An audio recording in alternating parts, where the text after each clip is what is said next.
is ice cool. It's Cronulla's night.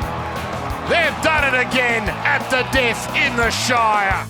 Hello and welcome to Little Birdie Sports Show for a Monday First Look. I'm your host, Nikki Sylvester. Joining me today is MG for all things AFL. And we've also got Top Rate for NRL and a few sporty little hits that he's got going at the moment. First Look is proudly brought to you by topsport.com.au, Little Birdie TV, Punting Form and Manscaped for the very best in men's grooming. MG's here with me in the studio. MG, how are you? Good morning, Nikki. How are you? Oh, you should be up and about. You've had a huge weekend. Yeah, it's been pretty good at LBHQ this weekend. So, we've got plenty to discuss. Plenty going on in the AFL. Lot to unpack shortly. We've got the 1 and 2 seeds stamp their authority for sure on the weekend. We had some Carlton choke. Brisbane give up the biggest lead of the year so far and lose to Richmond. And we've got two teams that continue on their winning streak as well, and Collingwood and Geelong now at 10. So plenty to unpack shortly in the AFL. Absolutely. That fight for the top 8 is still on, and yes, it is. We'll get into that in a little bit. And Top Rope, you are absolutely on fire. Your comms game for the first 3 days, if I had the cash gun, it'd be going off right now. Yeah, we've been up and about. We've done well considering how inconsistent bookies are and how hard it has been to get a market. But, we've had 11 settled bets. We're up 37-odd units.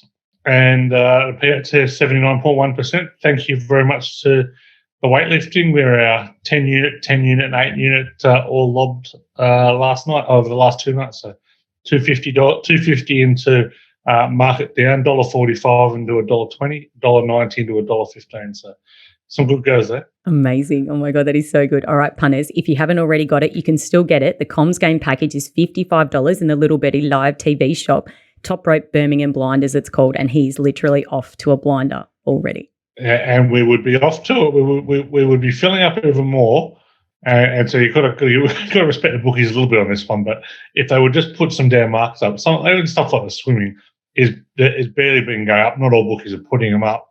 You know, we're not seeing that. We're not seeing consistent. Like people are putting 2 swimming markets up for one's 4 days down the line. Others are having, all the judo matches and no way. It's very, very strange. So get your act together, bookies. Get some casuals on overnight. Put the markets up. This might be Olympics light, but it's still a decent deal. Get some markets up and let us have a crack. So, I understand limits are going to be small. That's fine. It's a bit random, but put the work in. We're putting the work in. So you guys put the work in, and we'll square off like we always do. They know it's an unfair fight, Top Rope. That's why they're not putting the prices up. They've seen your early blinders. Well, I don't know why they just don't all pile into the blinders. They can pay it, cheap rate and get all the markets there. So I am very much for sale, MG. If someone wants to pay me to put their prices up, I'll do that job as well. So any bookies out there who want me to price up the weightlifting, every favourite $1.10. Everyone else, pick your price. Not hard. They've also seen your fee, Top Rope, so there's a reason why the bookies aren't jumping out of trees to sign you up. So you don't come cheap, that's for sure. Why should greatness be cheap? No, I never said that. Bookies aren't known to be generous, let's be honest. So it's all right. What do we got? The Grand Prix. Yes. Our resident Grand Prix. What have you got for us? A Hungarian Grand Prix last night. Yep, Max Verstappen, he stamped his lead. He's 80 points in front now in the Drivers' Championship. In my mind, he won't be beat now. So he came from 10th on the grid to finish first, really just in those first sort of 10 laps, he just overtook and really got himself into a position. George Russell, it was his first pole ever, and he finished third. So Verstappen won, then Hamilton in second and George Russell in third. So I reckon he's going to have an amazing year next year, George Russell, literally, like I think I said it 2 weeks ago. He hasn't finished outside of the top 5 or 6 in every race this year, and he just keeps getting better, and obviously that team's great. But Ferrari, disaster. Oh, no. Disaster for Ferrari. They don't know what they're doing as a team, so I don't know where they're going to go from here. But Leclerc can't win the championship now, so it'll all be Verstappen. Unless he crashes out. Jeez. Can't see that happening. Jeez. Italian spraying the Italians. It's no good. Oh, well, but the team messages are not consistent. They're having some issues, and I think that's why they're not finishing where they should be. So, anyway, other teams will be chipping at the points. A team that didn't have an issue over the weekend is the females Euro final, was won by the England Lionesses just a few hours ago, actually. So it was extra time, 2-1. Amazing full house at Wembley for those who haven't seen the match or the highlights yet. Very good for women's sport. First time winners, England, so they're finally put on the board. I think it was first time since the men's might have won in World Cup 66, I think was last time they won anything, so they'll certainly be celebrating. Yeah. And they've also been following Top Rope's Birmingham Blinders, so it's plenty of beers being drunk on a Monday over there for today's. But yeah, awesome win for England, big crowd. Wasn't a bad match, and they'll celebrate long into the week, I imagine. Yeah, I said to you before that they Prince William and Princess Charlotte gave them a little inspirational message before the match, and obviously they went out and won it. Oh, Top Rope. Talk to me about all things NRL. Oh, my God, what a weekend it was for the NRL. Yeah, well, if you're getting one image for the weekend to think about it's the finger being raised, a couple of send-offs, including, probably the biggest moment of the weekend, New South Wales halfback Nathan Cleary. How long do you think he's going to get? 5 weeks? He's accepted 5 weeks, so he's pleaded guilty. He hit both. They handled it pretty well, especially for a Penrith team who's renowned for their grubbiness. He handled it pretty well. It was a bad tackle. He knew he was going to get marched. He got marched. There's a fair amount of contrition in it. So, he won't be there for the rest of the season. Jerome Luai out for the rest of the year as well. So, Penrith will be going with him, limping to the line with a makeshift halfback. They're probably far enough ahead to lock up the minor premiership. But, it's going to be a tough battle from here on in for the Panthers. So that was certainly hot. And the other send-off was Tom Burgess in Golden Point, the covering tackle that helps out the winning field goal for the Sharks. It was, probably another deserving send-off, to be fair. It was a pretty vigorous swinging arm. He's accepted the guilty plea, copped a week. But, they were certainly kind of the two big talking points out of the weekend. The other kind of notable points is a couple of coaches on the fire. We've got Adam O'Brien from Newcastle, Justin Holbrook from the Titans. They both lose again. Adam O'Brien stupidly defending his coaching record in his press conference, which has not gone down. The last act of a desperate man, and he's calling for patience. Well, I think if the club has any decency or intent, they will get rid of him. The Tigers. The much maligned Luke Brooks, they're kind of tossing up again for about the 10th straight year, whether they should keep him or not. Well, he's out for the year, and they come out and win in Brisbane 32-18 in their performance in probably years, to be honest. So, really big effort there from them. The Storm, they ended a 4-game losing streak with a win over the Warriors. It was hardly impressive, but they got the job done 24-12. And the Roosters beat an understrength Manly on Thursday night 20-10 in what was, what you could only really say was a pathetic performance from the Roosters, and they would have lost had Manly played full strength. So Manly, of course, have issues of their own now. The players who did play reportedly very unhappy with the 7 he pulled out. Des hasn't got a club divider going forward because it's very hard. Manly are now outside the 8. They've fallen behind the Roosters.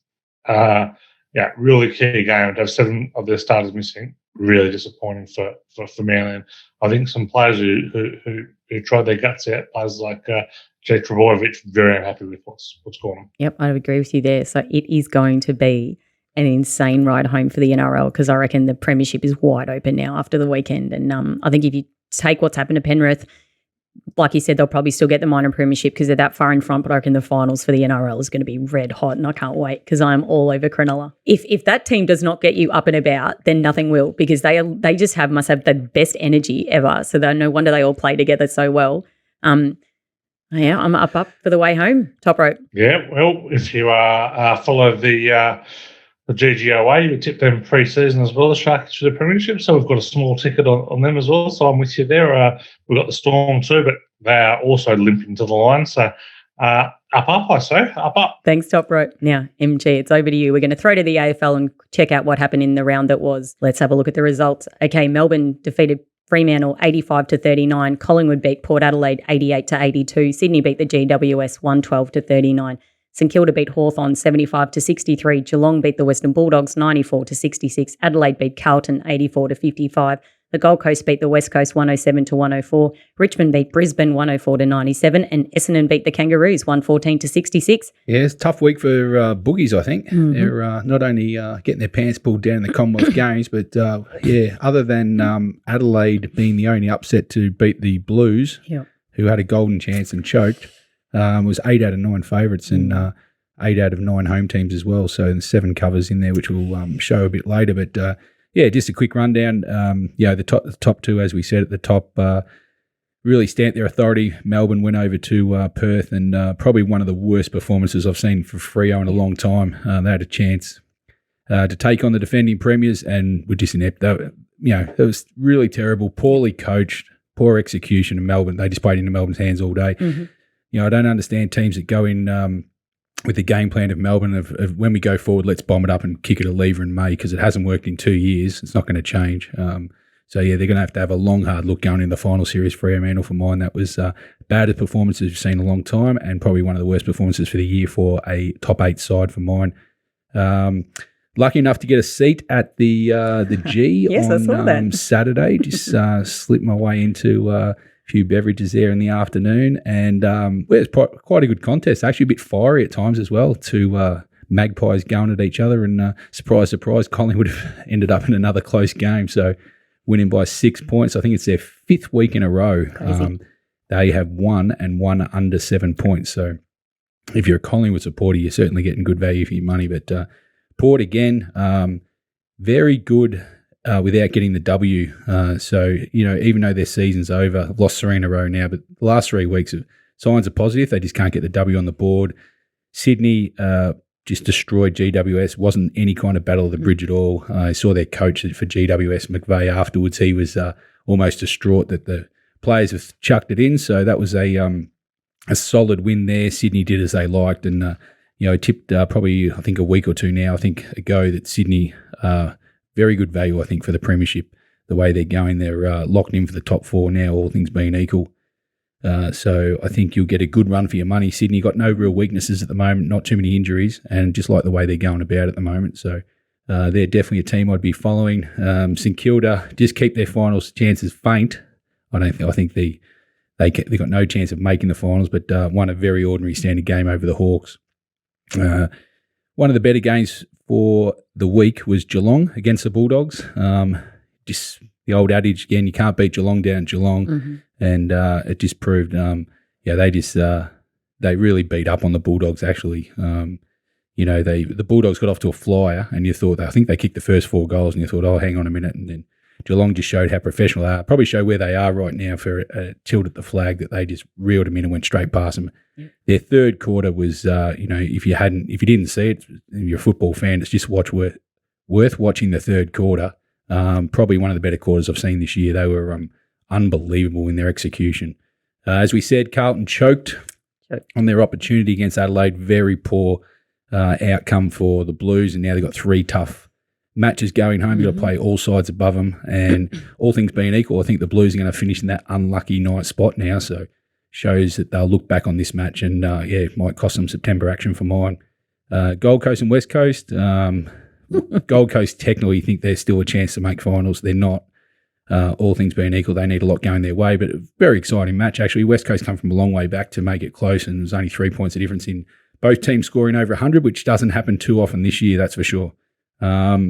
Richmond, Brisbane. Well, listen, Richmond defend the MCG as well as anyone, and that's the reason why we said on Friday's show that, I thought Brisbane were a decent bet going in, but at the MCG, you just can't bet them. So Brisbane, 2 things. Richmond defend the MCG as well as anyone, and Brisbane can't win at the MCG. Yeah. And it's probably now why I can't see them winning the grand final, even if they get there, because they just got this phobia about the MCG, and they can say whatever they like.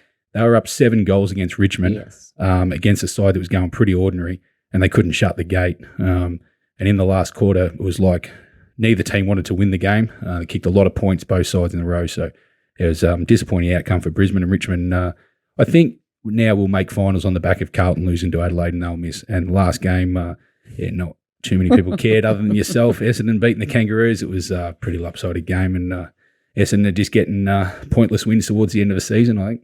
Yeah, pointless wins towards the end of the season just to keep the supporters happy. All right, MG, you alluded to it before. 8 of 9 faves won, 7 of 9 covers, 4 of 9 over totals, and 8 of 9 home teams. And for the season, 71% of faves, 53% of covers, 54% over totals, and 63% of home teams. Total wipeout for the bookies. Yeah, I think one of the rare weeks, the punters actually got ahead of the bookies. And as I said, if it wasn't for the Adelaide upset of Carlton, it would have been straight shooting for the punters. I tell you who did have a great weekend. You did with the AFL Stings, 6 wins. That is just www. You're on fire, babe. On fire. Yeah, it was good. Good outcome. There's only 4 over totals out of the 9 matches this week, and you can see from the graphic, actually tipped 4 of the overs. So got 4 out of the 4 overs there, and as you can see in the brackets of the results, we didn't have too many sweats in those totals either. A couple of went over 200, GWS and Gold Coast and the Richmond Brisbane, so they were comfortable watches. Sydney destroyed. The only one at the top, I guess, is Collingwood. 5.5. They won by 6, even though Port did kick the last goal, but had to sweat out the last minute or so. Unfortunately, we'll see later on my charity bet at the start of the last week was Collingwood minus 6.5 and get done by half a point. But anyway, can't win them all. But yeah, excellent week. What did we bet? 15 units, won 13. So yeah, season's going along in the right direction. We've got to catch up to Top Rope. So he's a runaway leader, so I had to do something. So yeah, good to see. You boys are on fire now. Okay, let's have a look at the premiership market. All right, Geelong $3, Melbourne $3.20, Sydney at 7. They're your hot tip for the outsiders. Brisbane at 12, Collingwood 12, Fremantle 21, Richmond 21, Western Bulldogs 21, and Carlton at 26. Yeah, not too much movement at the top, Nick. They look like they'll finish. Geelong will definitely finish on top, so I don't think they can get too much shorter in the next couple of weeks if you like them. I'd just be holding off for now. Melbourne, no guarantee to finish second or third or fourth. They could get an away final still, which would change their betting dramatically. So I'd just be calling my Jets on Melbourne right now. I think still the value is around Sydney for mine. I just think with their draw, they're a chance to land the 2 spot, and if they get a home final, then you'll get some value. Of the rest, Carlton are the big drifters, obviously. They've gone right out the gate. I think they were 5th pick before the weekend. Now they're out to 9th position at $26. Oh, Carlton. They'll rue that weekend. All right, let's have a look at the Brownlow. Lockie Neal, $3.50, Brayshaw, $3.80, Clayton Oliver, $5.50, Petrarca at 7, and Touk Miller at $7. I think we were talking about that just downstairs. And Patrick Cripps at $8.50. Yeah, basically marketing 6. I think you see how quickly it drops off after Sam Walsh at $17 out to 71. So it's obviously some very good players at the top. They're all playing pretty well, and there hasn't been too much movement around. Touk Miller's obviously the big mover in to $7. He's playing outstanding football. Petrarca's also lifted his rating as well. So it looks like being an unbelievable count. So we've got 3 weeks left of voting, and then we can knuckle down and, as Top Rope says, hopefully rev up the bookies to get some markets out early so we can have a bet. Oh, my God, I love Brownlow night. I can't wait. Okay, in the Coleman medal, Charlie Curnow, wow, 145 now. Jeremy Cameron, 295. Tom Hawkins, 520. Peter Wright, 41. And Max King at 48. The rest are huge odds.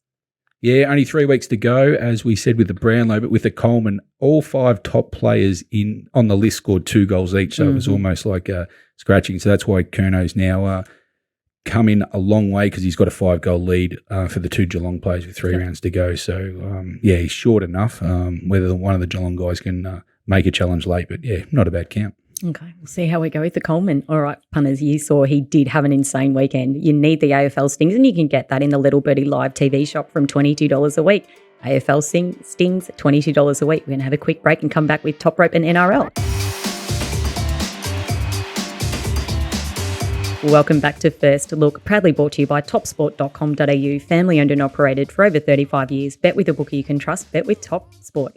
All right, let's have a look at the round 20 NRL results. The Roosters, they did beat Manly 20-10. The Storm beat the Warriors 24-12. Parramatta beat Penrith 34-10. Canberra beat the Gold Coast 36-24. Cronulla beat South 21-20. West Tigers 32 over the Broncos to 18.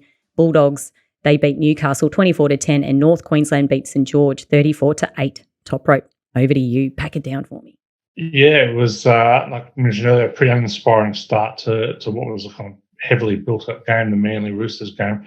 Betting in that one, we went Roosters -1.5 to Roosters -18.5. So if you took the middle, it was one of the great watches of all time. Never really in doubt. Manly actually won the second half. But yeah, probably more coming out of that game about what didn't happen. The Roosters will be happy just to move on and collect the 2 points, but we'll see what happens with Manly next week. The Storm beat a fairly lacklustre Warriors 24-12, ended a long losing streak, but got the 2 points. I'm not sure Craig Bellamy would be overly happy. Some execution issues there for sure. They blew some tries. They've just picked up Tigers, the Tigers' best player, David Nofaluma, on loan for the rest of the year, so they're certainly going to be rushing him straight into the team this week. The Eels, they come out and beat the Panthers 34-10 in an absolute ambush, led 30-4 at half time. Of course, Nathan Cleary was sent off in the 18th minute, but the Panthers were well and truly in the back foot by that stage at any rate. Parramatta, wildly inconsistent, but they always live for the Panthers. They've beaten them twice this year now, so big win for them. And unfortunately, the news out of that game for the Eels is they have lost their halfback, Mitchell Moses, who has a broken thumb. So big worries there for the Eels coming out of that win anyway. The Raiders smashed the Titans 36-24. That's consigned the Titans to last on the ladder at the moment, following the Tigers win as well. They were utterly dreadful. Could have lost by 50. It was an embarrassing performance at home by the Titans. Justin Holbrook in a lot of trouble. The Sharks, in an absolutely cracking game of football, beat South Sydney 21-20. It was fantastic football, heavy defence, some great goal line stands, and very good tries. We're starting to see the best of South Sydney with Latrell Mitchell back in action now. Boy, oh boy, the Sharks, I can put him particularly through the middle there. And their forwards are highly impressive. So it was a great game, great result, great win. The Tigers, they come out and beat the Broncos. A real kind of trip back to reality for the Broncos. Lost home 32-18 to the Broncos, to the Tigers. Huge upset. Tigers was 17.5 point underdogs in that one. So the 13 plus was paying double digits there for the Tigers win. So well done there. Adam Doueihi, certainly the answer. He threatened the club a few weeks back and said, play me at 5'8" or don't play me at all. They put him to 5'8", and he has absolutely starred. So no doubt their emotional leader. The Bulldogs beat the Knights yesterday 24-10, got out to an early lead. It looked like the Knights hadn't even coached and done zero video work for the game. So they are that poor, they should be running last. They're last in scoring. They're last in defence points allowed. They are unquestionably, from mine, the worst team in the competition. So another very poor performance at home there. And the Dragons, a few issues in their camp as well, with the sacking of a couple of assistant coaches for 2023. Some players not happy, but the Cowboys, very, very good. 34-8. Jeremiah Nanai, worth shouting out as well. He scored another double. He's now scored 16 tries, a remarkable return for a forward. He's likely to break all kinds of records if he keeps going over the next 5 weeks. So all in all, a reasonably flat weekend of NRL action with some real kind of controversy in there as well. So look, we're kind of hitting that run into the finals now, and things are getting serious. The bad teams are starting to look very, very bad. With the exception of the Bulldogs, who have been resurgent since Barrett's gone. They're now up to 12th on the ladder, and the Tigers might have a little bit of a kick in their league books as well too. But we're hitting the run into the finals now. Thanks, Top Rope. Now let's have a look at the bookie wrap. All right, 7 of 8 faves, 3 of 8 covers, 3 of 8 over totals, and 2 of 8 home teams. And for the season, 70% of faves, 49% of covers, 53% of over totals, and 59% of home teams. Yep, it was a slow week for the overs actually, which was a little disappointing. We were very heavy in the overs, and there was no real weather to blame either. So a little disappointing. Home teams, a lot of home dogs this week, so not surprising the home team number was down. But I still wouldn't give up on the overs yet. We'll get to the GDOA soon, but we missed a couple by a half point there, which all hurts. I was with you on one of them for the Cronulla House, so I was like, I couldn't believe it. I couldn't believe the result, like 0.5. And then, but I went with you for Parramatta. I backed Parramatta. What I got, 385. I was like, thanks, Top Rope. That was a great tip. Always looking at you. Thank you. All right, we can get to the GGOA. All right, so as he alluded to, it was a little bit rough on a couple of them because he just missed, but you can talk me through it. The Manly Roosters total love. Very, very confident on that one. Never looked likely. It was, particularly that second half, the game just lacked the energy to really go anywhere. Parramatta, never in danger, no sweat there. Cronulla South total, we were probably up against heading in the Golden Point at 20 all, but Latrell Mitchell did have a short 2-point field goal at one stage that missed, so was swinging on that one for what would have been a miracle. But look, that was a defensive game. Probably didn't deserve that one. Broncos Tigers, looked like it was going to sail over, but it did go over in the end, but it was a bit of a sweat there. Canberra minus 4.5, never in danger. The total never looked likely in the second half. And again, the last game, after the total actually jumped 41.5 with most bookies yesterday. So hopefully people waited and got the win, but officially that is a loss by a half point. 2 tough beats there. All right, let's go to Thursday night. So it should be a cracker. So 7:50 p.m. Thursday night at the SCG. The Roosters are taking on the Broncos, $1.70. The Roosters, $2.15. The Broncos, and the line at the moment is 2.5. I think this will be a good game if the Roosters show up. Yeah, well, that's the question, though, isn't it? What Roosters are going to show up? They've been wildly inconsistent this year, and at their best, I think this minus 2.5 is way too small. I think they should get the money over the Broncos, particularly on the edges where they're showing some vulnerability, the Broncos. But if they play like they did, particularly that second half last week, where they try to go around teams rather than going through the middle, they're in a lot of trouble. I think Sam Verrills, he's close to one of the overrated players in the competition. He just does nothing but get in the way of that Roosters side. Much better off when either Drew Hutchison or Connor Watson's play hooker.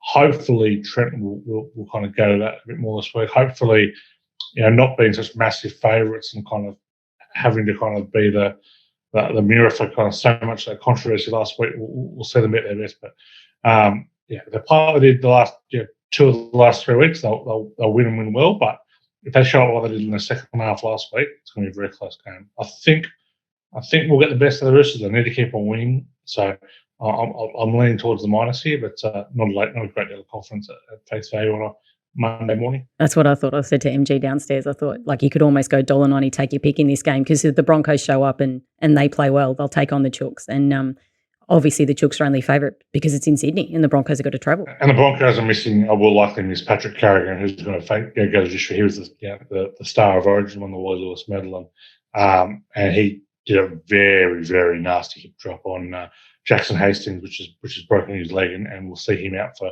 the remainder of the year. So I would expect a fairly lengthy suspension for Patrick Carrigan as well. Naughty boy. Okay, let's have a look at the premiership market. I think this has just been blown wide open. All right, the Penrith are still at $2.10, North Queensland $7.50, Cronulla $8, the Storm $8.50, the Broncos $14, Parramatta $14, Roosters $14, South Sydney $16, and Canberra rounded out at $51. Penrith, they're on the drift. They were odds on last week. They're on the drift with their 2 halves and Stephen Crichton out for a period of time as well. Not sure the Cowboys are deserving a second favourite. Even though they're up to second on the ladder, I'd probably rather be on the Sharks out of any of those teams at the moment. The Cowboys keep winning, but they've got a stink around. We don't really see that with the Sharks at the moment. The Sharks' upside probably capped a little bit, but they've got a pretty high floor at the moment as well, and I think their team is kind of built for finals footy. So I think Cronulla, if I'm back anyway. I hate to say, Parramatta have got a dreadful finals record, horrendous finals record, but we're seeing what they can do against the really good teams this year, and they've probably got more upside of any of those teams in the bottom half of the 4 of the 8 than anyone else. So, at the price, you could have a little something in the yield, depending on whether we'd expect Mitchell Moses to be back on. Okay, thanks, Top Rope. So you've either got Cronulla or a little bit of Parramatta. Some value there. If you are serious about your NRL, you need the GGOA, and you can get that in the Little Birdie Live TV shop from $22 a week. NRL, GGOA, you need to get it. Okay, MG, over to you. Our favourite time of the week. Your favourite time of the week. Okay, we've got, charity week. Charity here, we got week 21 results here. We've got, Collingwood, unfortunately. BB, bad B. No, well, not unfortunately, we have to tip on a Monday, so it is what there was prices. They did dip down to 4.5 with the lowest at the TAB and 5.5, so yeah, for any punters out there that did bet late might have got it. But yeah, for the official, as Top Rope said, lines locked in. So they won by 6, get beat. You never had a sweat in your Swans after second quarter. It was thought they were going to win by 100. And Top Rope, he had a bit of a sweat, gets in by half a point. It was golden point there, as he said. So some win, some lose. And that takes the overall count now to, I think I'm 2 wins in front of both of you now. So it's really tightening up. I had a 4-stroke lead 2 rounds ago, and now it's only 2 the difference. So you two are both coming hard, which I like. It'll be a good finish. Oh, yeah. Okay, week 22 predictions we've got now for our charity. So, Nikki, I'll throw to you first for Sids and Kids. $100. Are you going NRL or are you going to stick with the AFL? You found some form. I found some form and I'm going for the AFL. The Bombers, -6.5 for me. Thanks, MJ. She's going for a team, the Bombers. Good pick there. Top Rope, what have you got for your charity, Wayside Chapel, this week? Oh, you're starting to hear those footsteps, MG. You're starting to hear those footsteps. The stride's gotten shorter out front there. I'm going to stick with the Bunnies. No +1.5 this, but -17.5. I mean, it's the Warriors. I think this Warriors side is absolutely made to be picked off by a team like South, who can score at will and a real flat track Elizabeth will on the side. So I'll be taking the minus in that one. South -17.5 at Top Rope. And for my charity, Love Me, Love You, I've had 2 bad beats in 2 weeks, so I'm going to take it on the chin and move on. I did come in and write down Essendon, didn't I, this morning? You did, so yeah. I wanted to clear that up front, and Nikki's bullied me out of it and said we both can't tip the same one. You're blocking me to try and get the win, so I've had to find my second selection, which is Richmond +8.5. So we will see how the Tigers go. So they're the predictions for round 21, which is week 22. Thanks, MG and Top Rope. Okay, that is a wrap for this edition of First Look. Thanks for joining us. Follow us on YouTube, hit the subscribe button, download our podcast everywhere you get your good podcasts from. Don't forget to follow us on socials, Little Birdie TV, and we are on Twitter and Insta. OB will be back with the boys on Friday to pack down the weekend for you. And don't forget, all your footy betting action is at topsport.com.au, and you can get the Comms game package from $55 a week. Birmingham Blinders, he's off to a flyer. Get it all. Thanks, guys. Bye.